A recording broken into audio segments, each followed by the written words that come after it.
I was scrolling through Instagram on a random Tuesday afternoon, half distracted, just killing time between meetings, when I saw it. Her hand, angled perfectly, polished to perfection, held high with a diamond ring sparkling in the sun. The caption read, "He made all my dreams come true, engaged forever and always." His name was tagged. Of course it was. My stomach dropped. I blinked at the screen, almost unsure if I'd read it right. I hadn't spoken to either of them in months, but still, I didn't expect this. They looked euphoric, arms around each other, her eyes gleaming with victory, his smile wide and almost smug. There were hundreds of comments already. Friends congratulating them, heart emojis flooding the post, old classmates gushing over how perfect they were. I sat there, numb, my thumb frozen in mid-scroll. They were bragging about the engagement, publicly, loudly, like it was a flawless fairy tale. But I knew something they didn't expect anyone else to know, something they thought they could keep buried. And it had everything to do with that ring. Before I tell you exactly what happened, don't forget to hit subscribe. You won't want to miss stories like this one. Back to that post. My first instinct was to keep scrolling. Just pretend I didn't see it. Let them have their moment. But the longer I stared at her finger, the more it burned. Not because I was jealous. No. I had long since moved on from him, emotionally anyway. But because I knew where that ring came from, and more importantly, I knew who paid for it. That's when the memories started flooding back. The awkward phone call, the desperate text messages, the casual promise of, "I'll pay you back soon." The night we walked into that jewelry store together, when he couldn't stop pacing and sweating and muttering that he was going to mess it all up. I stood next to him, offering advice, offering help, more than help, really. And now here he was, flaunting the ring as if it was some grand romantic gesture, as if he had done it all alone. At first, I thought maybe it didn't matter. Maybe letting it go was the mature thing to do. People keep secrets all the time, right? Maybe this one wasn't worth blowing up an entire engagement over. But then I looked closer. They weren't just celebrating, they were rewriting history. In the caption of a second post, she wrote, "He saved for a whole year just to get the ring of my dreams. I'm the luckiest woman alive." And in a short video clip from their engagement party, she actually said to the camera, laughing, "Only real men pay for real diamonds." That's when something shifted inside me. Not rage exactly, but something colder, something sharper. I wasn't just dealing with a lie anymore. I was watching them weaponize that lie to build a brand, to gain admiration, to construct a fairy tale on a foundation I had helped pay for. And I couldn't unsee it. I couldn't ignore how easily they erased me from the picture, how confidently she praised him for something I had made possible. Still, I hesitated. It's not like I wanted attention. In fact, the last thing I wanted was drama. I just wanted fairness, acknowledgement, maybe even a little honesty. Was that too much to ask? Apparently, yes. Over the next few days, I watched as their story spread. More posts, more shares, a YouTube vlog about their proposal journey, complete with a montage of them browsing fake ring stores just for show. It was all so curated, so performative, and yet everyone was eating it up. Every time I opened my phone, there they were.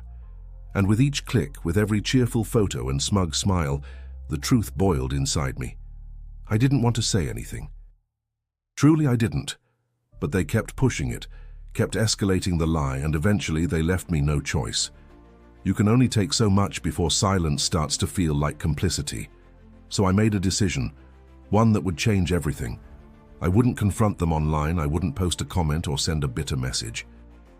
No, if I was going to speak up, I was going to do it in person, with every detail intact and every ounce of truth laid bare. Because when you lie that loud, when you build a fantasy on someone else's sacrifice, you better be ready for reality to knock. And I was about to do more than knock, I was going to break the door wide open. People always ask how we got here, how someone like me ended up entangled in a story like this. I used to wonder that too, but the truth is, it didn't happen overnight. It happened in slow, quiet moments. A favor here, a missed boundary there. And before I knew it, I was part of a story that wasn't mine, carrying a secret that didn't belong to me. I met Jason in college. He was 2 years ahead of me, the kind of guy who seemed like he was always 5 minutes late but made everyone laugh when he walked in. We met at a volunteer event. Cliché, I know. He was organizing supplies, I was handing out flyers. He made a dumb joke about glue sticks and I laughed harder than I should have. That's how it started. We never dated, not officially. We hovered in that strange electric middle ground, always a little too close, always on the edge of something more. People assumed we were a couple, and sometimes so did I. But life pulled us in different directions. He got a job out of state. I stayed behind for grad school. We stayed in touch, texts, calls, the occasional visit. But the closeness faded. Or maybe I just stopped admitting what I wanted. When he introduced me to Lila, I tried to be happy for him. She was pretty, polished, the kind of woman who walked into a room like she owned it. She had ambition, charm, and a laugh that was just a little too loud.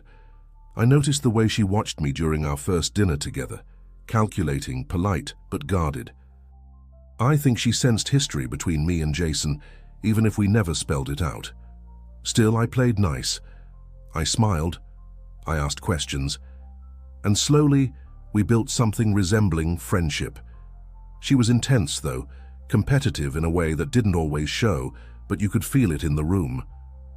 She'd drop comments like, "Some people peak in college," or "Not everyone's cut out for commitment."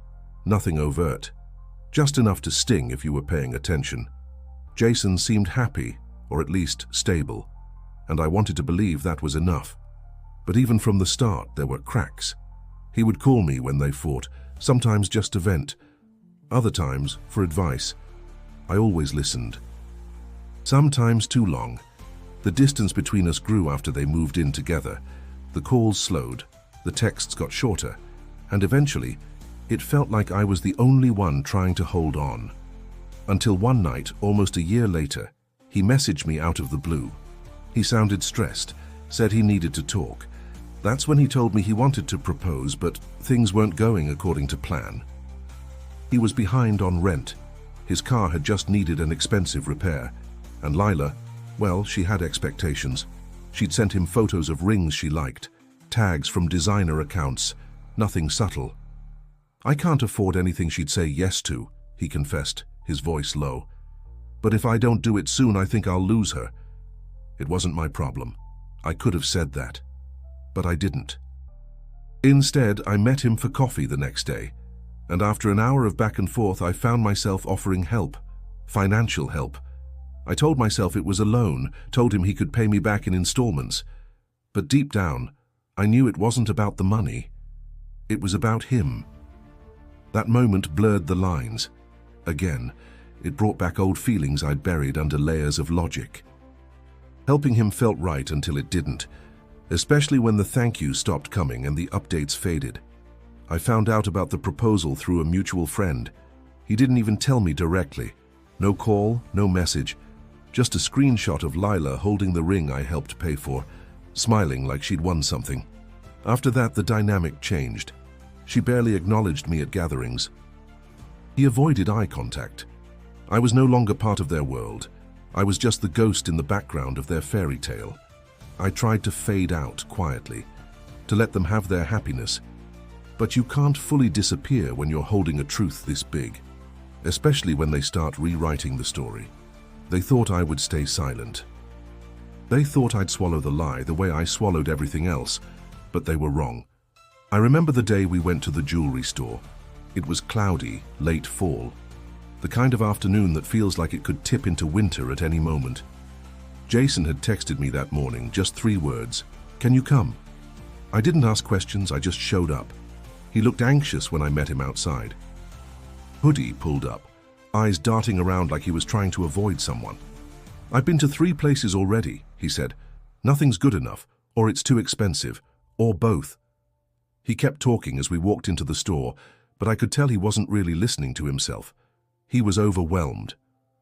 The sales associate greeted us with the kind of smile you reserve for real buyers, and I half expected Jason to freeze, but instead he jumped into a nervous monologue, listing diamond cuts and price points, like he'd memorized them from a crash course the night before. He pointed to one ring, then another, asked about clarity, carats, settings. I tried to keep up, but I could tell none of them felt right to him. His hands wouldn't stop fidgeting. Eventually, the associate brought out a display tray from the back, a few pieces that hadn't made it to the floor yet. And there it was, the ring. It was simple, elegant, a princess-cut diamond in a platinum band with a delicate halo of smaller stones. It looked like something Lila would love. Expensive, but not outlandish, timeless. Jason held it in his hand, his face going soft for the first time that day. "This is the one," he whispered. The price tag made him flinch. He stepped away, ran his hands through his hair. "I can't do this," he muttered. "She's going to hate it if it's not perfect, but I'm short, way short." That's when he looked at me. Desperation in his eyes, the kind of vulnerability you don't fake. "I'm going to regret asking this," he said. "But is there any way? Could you help me? Just this once?" My heart dropped. I knew what he meant. I didn't want to ask how much. I didn't want to know how deep he was in already, but I said yes. I told myself it was just a temporary thing, a loan. Something he'd pay back once things stabilized, but part of me also thought, maybe this is how I stay in his life. Maybe this is how I matter again. He hesitated. "Are you sure?" he asked. I nodded. He hugged me tightly and whispered, "Thank you. Seriously, you just saved my ass." The associate came back and Jason paid most of the balance on his card. The rest, I covered. It wasn't a small amount. But I didn't flinch, not then. As we left the store, he made me promise not to tell anyone, especially not Lila, he said. "She'd lose her mind. She wants to believe I did this all on my own."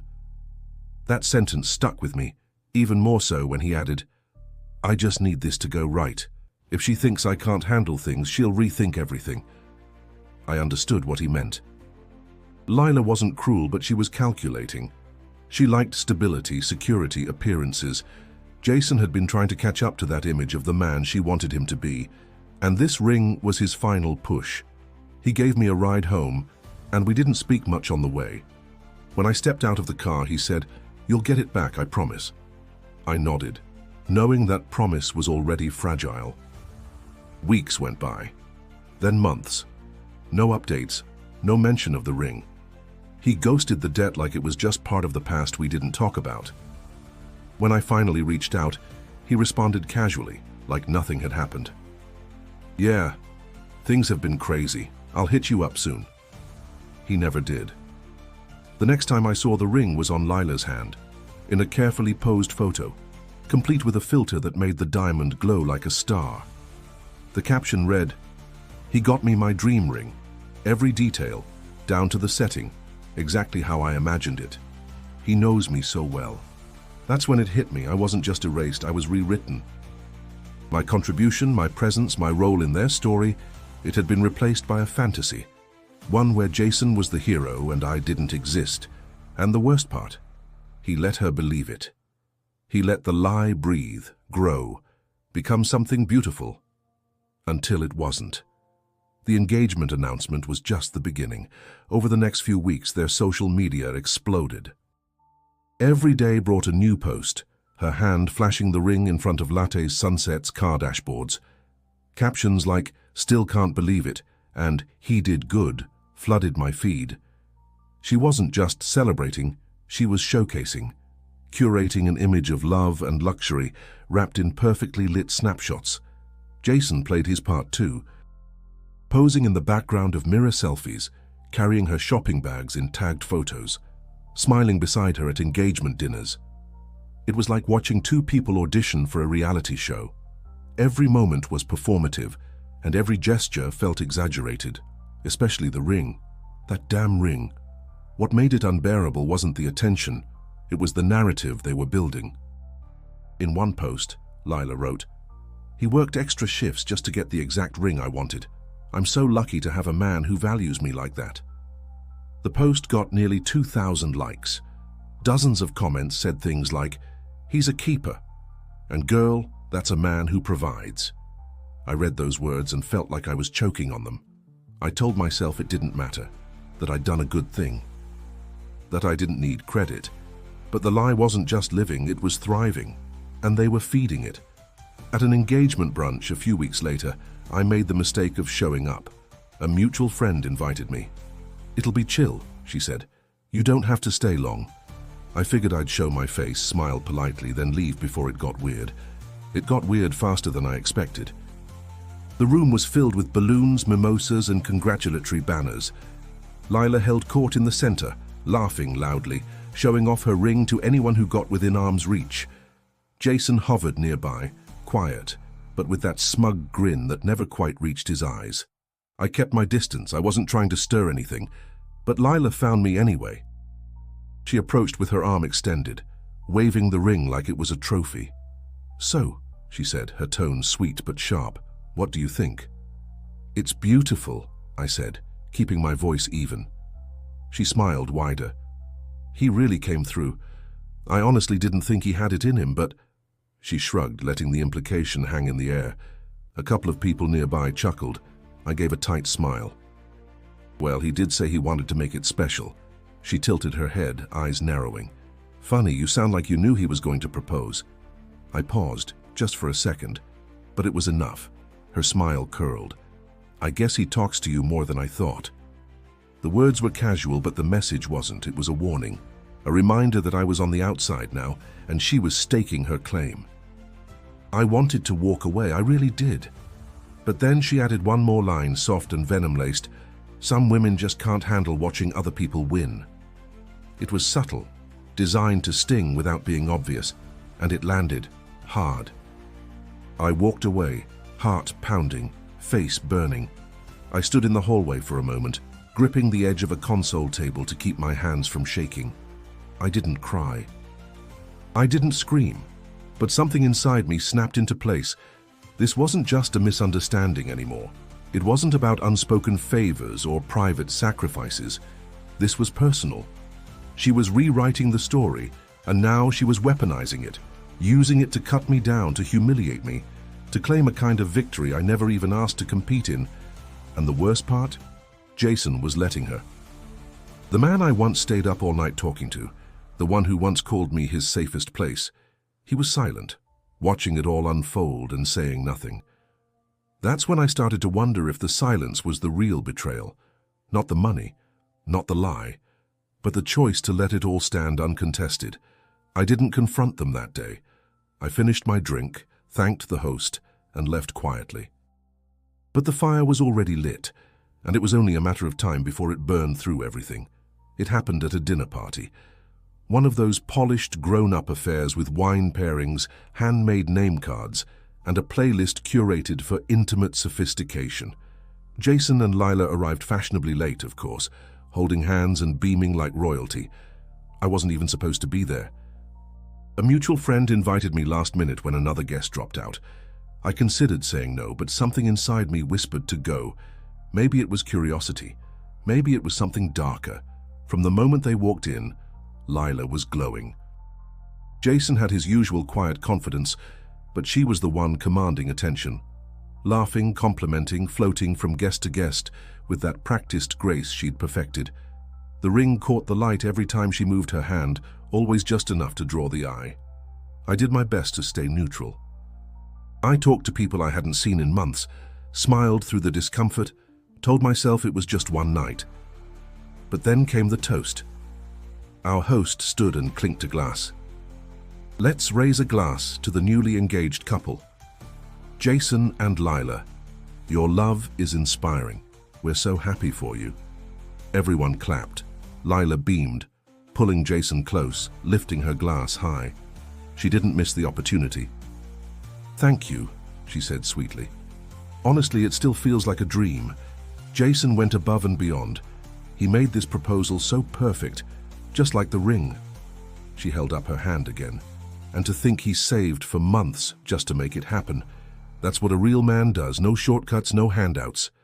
The room chuckled. Someone murmured, "That's right." My heart stopped. I stared at her, every word echoing louder than the last. No shortcuts, no handouts. She knew exactly what she was saying. My blood pounded in my ears. I could feel the tension rising in my chest like a tidal wave I couldn't hold back. I looked at Jason. He didn't flinch. He just stared at the floor, lips pressed into a line. That's when I snapped. I didn't plan it. I didn't even realize I was standing until every pair of eyes turned to me. "Funny thing about that ring," I said, my voice louder than I expected. The room went silent. Lila's smile froze. Jason looked up slowly, dread crawling across his face. I took a deep breath. My hands were shaking, but I didn't care. "Since we're toasting honesty and hard work, maybe we should tell the whole story." Lila blinked, confused. "What are you talking about?" I turned to Jason. "Do you want to tell them? Or should I?" He opened his mouth. Nothing came out. So I kept going. The truth is, Jason didn't save for months. He didn't pay for the ring alone. He was short, by a lot, and he asked me for help. I paid for part of that ring, because he said he needed it, because he begged. Gasps spread across the table like a ripple. People exchanged looks. One woman set her glass down with a soft clink. Lila's face went white. "That's a lie," she said, her voice trembling. I didn't even look at her. I kept my eyes on Jason. "Tell them it's a lie. Look me in the eye and say it." He looked at me, then looked away. The silence said more than words ever could. Lila stood abruptly, chair scraping against the floor. "This is pathetic," she spat. "You're just bitter. You've always been jealous of us." I met her glare with calm. "I never wanted him, but I gave him something you're clearly not familiar with, support. When he had nothing, I helped. And neither of you had the decency to be honest about it." Jason's voice finally broke through. "I didn't mean for it to go like this." I laughed, bitter and tired. "No, you just meant for it to stay hidden." The host tried to smooth things over, offering an awkward toast to dessert, but the room had shifted. The fantasy had cracked. I didn't wait for the next course. I picked up my purse, walked past the stunned faces and left. The cool air outside hit me like a reset button. I wasn't angry anymore. I wasn't even sad. I was free. The silence that followed my exit from the dinner party was anything but quiet. Within hours, my phone started buzzing, texts, missed calls, notifications. Some were from people who'd been there, others from those who'd heard secondhand. Word spreads fast when drama tastes this rich. The reactions were split. A few people messaged to say they were proud of me, that it took guts to speak up. Others accused me of being vindictive, of trying to ruin someone else's happiness. I didn't respond to most of them. I wasn't looking for applause or permission. But then Jason texted. It was short, just one line. "Can we talk?" I stared at the message for a long time. My hands hovered over the keyboard more than once, tempted to say yes, tempted to say more, but I didn't, not right away. 2 days passed, then 3, and finally, I got a voicemail from him. His voice was low, tired. "I didn't know what to do," he said. "I never meant for it to go that far. I panicked. I didn't want to lose her. I didn't want anyone to think I wasn't good enough." That line stuck with me, good enough. As if lying was better than being vulnerable. As if building a relationship on fiction was somehow safer than telling the truth. I didn't call him back, but I knew from that moment on things were falling apart on their end. Lila didn't go silent. In fact, she ramped up her social media presence. More stories, more posts, more declarations of how strong couples overcome haters. She posted a selfie of her and Jason at brunch, captioned, "Unbothered, unshaken, unbreakable." But the cracks were showing. People noticed Jason wasn't tagging her anymore, that he looked strained, uncomfortable. The effortless charm was gone. Their smiles didn't quite reach their eyes. The comments got more suspicious. "He doesn't seem into it. Why does she keep defending something no one asked about? Are they okay?" Behind closed doors, they weren't. A mutual friend, someone I trusted, reached out with updates. "He's been distant," she told me. "He doesn't talk about the wedding. They argue all the time." I think your reveal broke more than just the lie. I didn't take any joy in that, I really didn't. But I'd be lying if I said I felt guilty. because I wasn't the one who broke it. They did, by building a relationship on something false, by using love like a mask and treating loyalty like a tool. I just held up the mirror. Still, the aftermath was messy. People took sides. Some friends ghosted me, quietly choosing neutrality or maybe convenience. Others reached out with their own stories, their own scars. One woman I barely knew wrote, "Thank you for saying what so many of us swallow." That message stuck with me. It reminded me that this wasn't just about a ring or a lie. It was about the weight women carry in silence. About the invisible work, the invisible help, the invisible cost of being the support system in someone else's story. I had been erased, and I chose not to be. Jason tried again. Another message, this one longer. He apologized, not just for the money, but for how he let it all happen. "I got swept up," he wrote. "I thought if I kept performing it would become real. I didn't think I'd lose myself or you. But I wasn't interested in rekindling anything. Not friendship, not sympathy, not even closure. I didn't need it from him, because something had shifted in me. The guilt that once weighed on my chest had evaporated. The part of me that feared being seen as bitter, petty, dramatic, it was gone. I wasn't bitter. I was clear. I had told the truth. And no matter how messy it got, no matter how many people squirmed under the weight of it, it was mine, and I wouldn't apologize for it. The lie had cracked, and from where I stood, it was only a matter of time before it shattered completely. After the fallout, everything changed. People started talking, quietly at first, then louder. Not just about the dinner party, but about everything that led up to it. Stories surfaced, bits and pieces of doubt, things people had noticed but brushed off at the time. Lila's over-the-top bragging, Jason's nervous energy, the way he always seemed slightly uncomfortable when someone mentioned the engagement. It was as if the truth had pulled a thread loose, and now the whole tapestry was unraveling. One by one, people began reaching out to me, not to accuse, but to process. One friend wrote, "Honestly, something always felt off about them. Like they were acting for a camera no one else could see." Another admitted, "She told me they were planning a destination wedding with designer invites, but I know they've been behind on rent." The image they had built so carefully was starting to collapse under its own weight. Jason tried again. This time he called. I didn't pick up. I let it go to voicemail. His voice cracked as he spoke. "I know I hurt you. I know I let you carry something that wasn't yours. I was scared of what people would think if they knew I couldn't afford the life she wanted, and I used you to cover the gap." He paused, then added, "I'm sorry, not just for the money, for pretending like it didn't matter, for pretending like you didn't matter." I played that voicemail twice. Then I deleted it.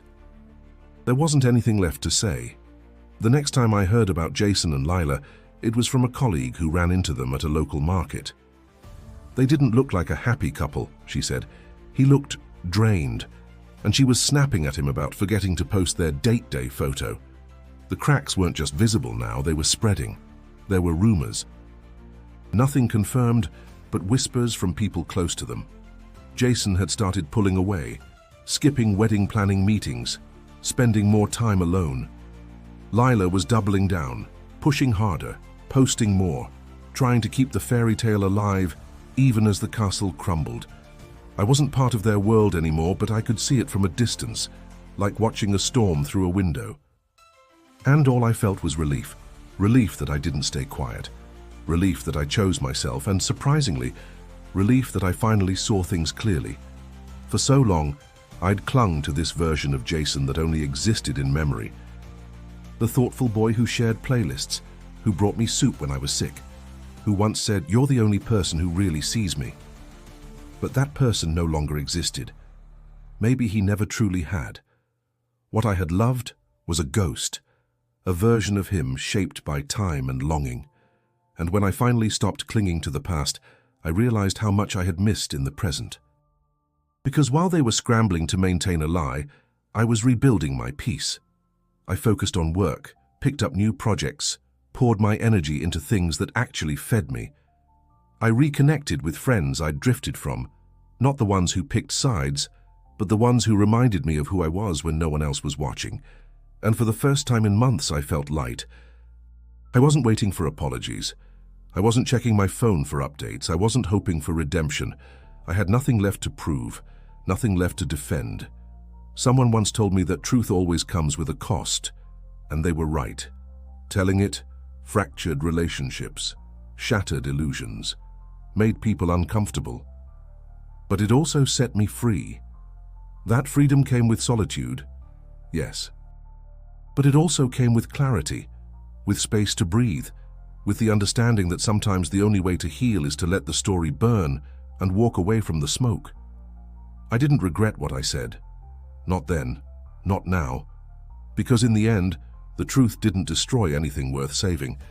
It just revealed what was already broken. I thought the worst was behind me. But then came the message I didn't expect. Not from Jason, not from Lila. It was from someone I barely knew, Jason's former roommate, Tyler. We'd only met once at a party years ago. His message was short. You don't know the half of it. If you're open to it, I think you deserve to. I hesitated, but curiosity won. We met for coffee 2 days later. He looked older than I remembered, more tired. Like someone who'd seen too much and stayed silent for too long. I was living with him the year he met Lila, Tyler said. I saw everything. The arguments, the pressure, the debt piling up. He paused, then added, and the cheating. My stomach turned. He told me Jason had been seeing someone else for months during the early days of his relationship with Lila. It wasn't serious, just convenient. But Lila never found out. She probably still didn't know. Tyler said Jason was spiraling then, juggling lies like bowling pins, hoping none would crash. He didn't stop because he was in love, Tyler said. He stopped because he got caught by someone who threatened to tell Lila. That's when he cleaned up, started over or pretended to. I listened, numb. I wanted to say I was surprised. But I wasn't, not anymore. He was always chasing the next thing that made him feel valuable, Tyler continued. And Lila, she was a trophy. She gave him status. But you, he stopped, looked at me. You gave him cover. That line stuck with me, because it was true. I had been his safety net, the one who listened, who rescued, who absorbed the fallout. And for what? As I left the cafe, I felt something shift again. Not rage this time, not even sadness, just a deep, quiet understanding of how badly I'd underestimated the truth. It wasn't just about the ring. It wasn't even just about the money. It was about a pattern, a story of someone who built his worth through other people's sacrifices and silence. When I got home, I sat with it for a while. Let it settle. Let it sting. Then, for the first time, I thought about Lila, not with contempt, but with clarity. She didn't know what she was in.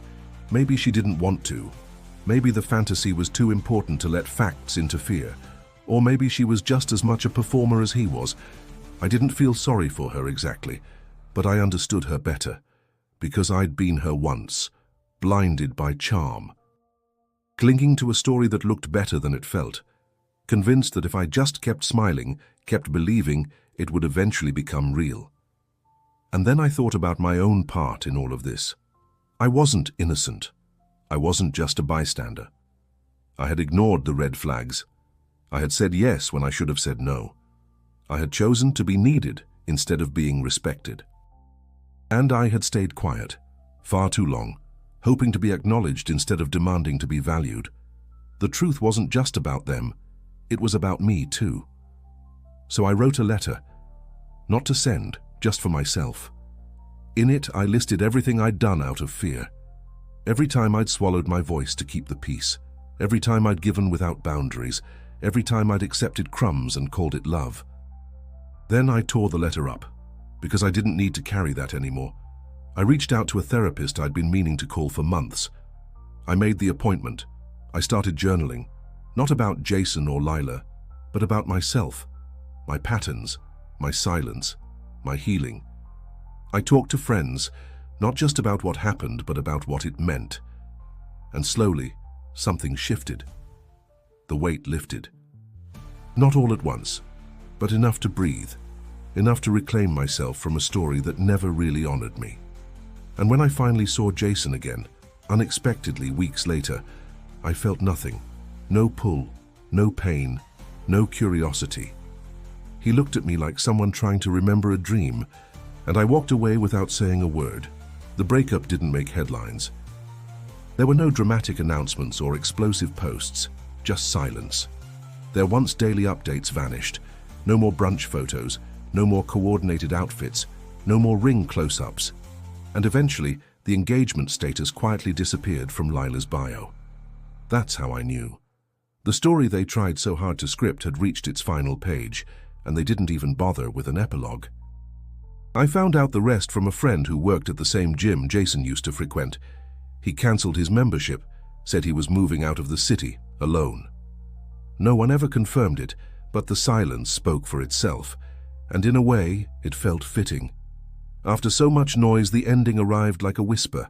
There was no satisfaction in their failure, no joy in the unraveling. I didn't toast to it or feel victorious. What I felt was one stillness, a kind of quiet I hadn't known in months. For the first time in a long time, I had space to think without looping back to old wounds. My life wasn't tangled in theirs anymore. I was untethered, finally. And with that space came something unexpected. Clarity. I started seeing things I hadn't before, little signs I'd ignored, moments I'd minimized. There was a pattern to how I let people take from me, how I stayed quiet, hoping to be appreciated instead of demanding to be respected. I realized I had measured my worth by how helpful I was, how understanding, how low maintenance, and I was done with that. So I made a list not of goals but of boundaries, real ones. I stopped answering messages that felt transactional. I said no without guilt. I stopped apologizing for taking up space. And in that space I started building something new.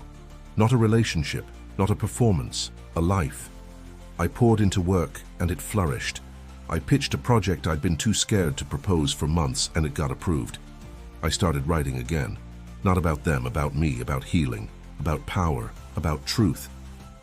And slowly people noticed. Messages started coming in from others who'd seen pieces of the story play out. Strangers even.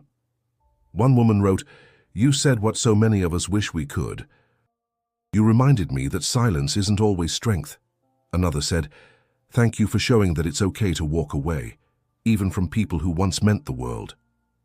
I didn't expect to become someone others looked to for courage, but maybe that's what truth does. It echoes. It gives others permission to stand taller, speak louder, live freer. That's what it gave me. I wasn't chasing anyone anymore. Not Jason, not Lila, not anyone who needed me small to feel big.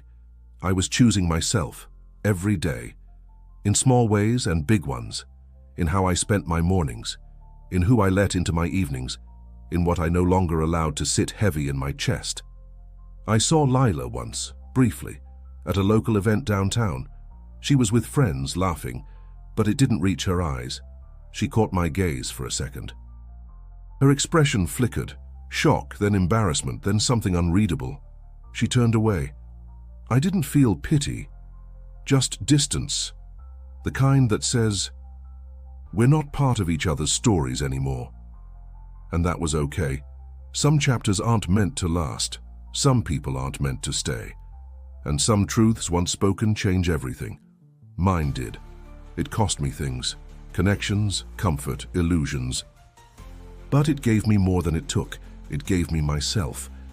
Now when I think about that ring, I don't feel the sting. I don't feel regret. I feel gratitude. Because that ring was the catalyst. The moment everything fell apart, so something better could begin. Looking back now, I don't regret any of it. Not the money, not the silence, not even the explosive moment at that dinner party. Because everything that followed forced me to grow, to wake up, to look at myself and my life through a lens I'd avoided for too long. It's funny how something as small as a ring, just metal and stone, can carry so much weight. It wasn't about the jewelry. It was about what it symbolized, not love, not commitment, but a story built on half-truths and image management. Their fairy tale with missing pages and edited chapters, and I was done being edited out. The truth wasn't easy. It cost me comfort, relationships, the illusion that I could be close to someone and still stay safe from their mess. But it also gave me something I hadn't had in a long time: peace. I learned how to sit with discomfort, how to stop rescuing people who never asked how I was doing, how to stop shrinking myself for the sake of someone else's ego. I learned that closure isn't something someone else gives you, it's something you decide to take. And I took it. I no longer replay the moments. I don't scroll through old posts or wonder what could have happened if I'd just stayed quiet. I did what needed to be done. Because when someone lies loudly, and the world applauds it, the truth becomes a radical act. And I chose that act. For myself. People still talk. Some believe I was bitter. Some say I wanted attention. Maybe that's their story to tell. But I know mine. And I no longer need to defend it. Not everyone can handle the truth, but that doesn't mean it shouldn't be told. There's freedom in honesty, even when it shakes foundations, even when it ends relationships, even when it leaves you standing alone, with only your integrity and a very quiet phone. Because that quiet, that stillness, it's powerful. It's where healing happens, where real growth begins, where you start to rebuild without the weight of pretending. And if there's one thing I hope people take from all of this, it's that your voice matters. Even when it shakes, even when it's inconvenient, even when people would rather you stay silent so the fairy tale can keep playing. Speak anyway, not to destroy, but to illuminate, to set yourself free, because no one else is going to do that for you. And as for Jason and Lila, they became a chapter in my story. Not the whole book, a lesson in boundaries, in intuition, in walking away when the cost of staying is your self-worth. I don't need revenge, or vindication, or apologies. I have peace, and that's more valuable than any ring. So if you're still listening, still with me through all of this, thank you for hearing the full story. For letting me speak it all without interruption, without filters, without shame. If this story resonated with you, even just a little, don't forget to subscribe. There are more truths to be told, more stories that deserve to be heard. And if you're ready for the next one, go ahead and click the video waiting for you on screen, because this isn't the end, it's just the end of this story.